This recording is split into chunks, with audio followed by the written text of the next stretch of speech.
NVIDIA is not built like a military. It's not built like the armed forces. We're really built much more like a computing stack. The lowest layer is our architecture, and then there's our chip, and then there's our software, and on top of it, there are all these different modules, and each one of these layers of modules are people.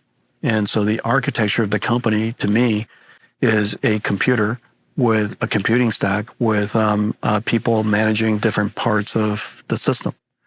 And who reports to whom, your title is not related to anywhere you are in the stack. It just happens to be who is the best at running that module on that function, on that layer, it is in charge. And that person is the pilot in command. And have you always thought about the company this way, even from the earliest days? Yeah, pretty much, yeah. And the reason for that is because your organization should be the architecture of the machinery of building the product, right? Yep. That's what a company is. Yep. And yet everybody's company looks exactly the same, but they all build different things. How does that make any sense?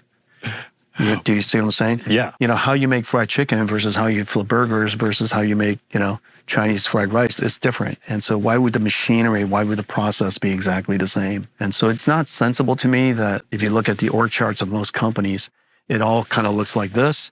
And then you have one group that's for a business, and you have another for another business, you have another for another business, and they're all kind of supposedly autonomous. And so none of that stuff makes any sense to me. It just depends on what is it that we're trying to build and what is the architecture of the company that best suits to go build it. So that's number one. In terms of information system and how do you enable collaboration, we kind of wired up like a neural network. And the way that we say is that there's a phrase in the company called mission is the boss. And so we figure out what is the mission, and we go wire up the best skills and the best teams and the best resources to achieve that mission. And it cuts across the entire organization in a way that doesn't make any sense, but it looks like a little bit like a neural network. What are the trade-offs associated with that versus the traditional structure? The downside is the pressure on the leaders is fairly high.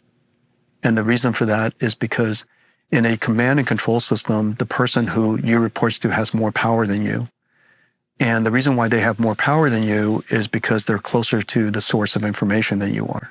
In our company, the information is disseminated fairly quickly to a lot of different people, and it's usually at a team level. So for example, just now I was in our robotics meeting, and we're talking about certain things, and we're making some decisions.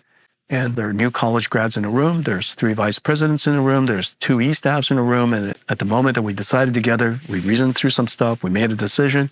Everybody heard it at exactly the same time.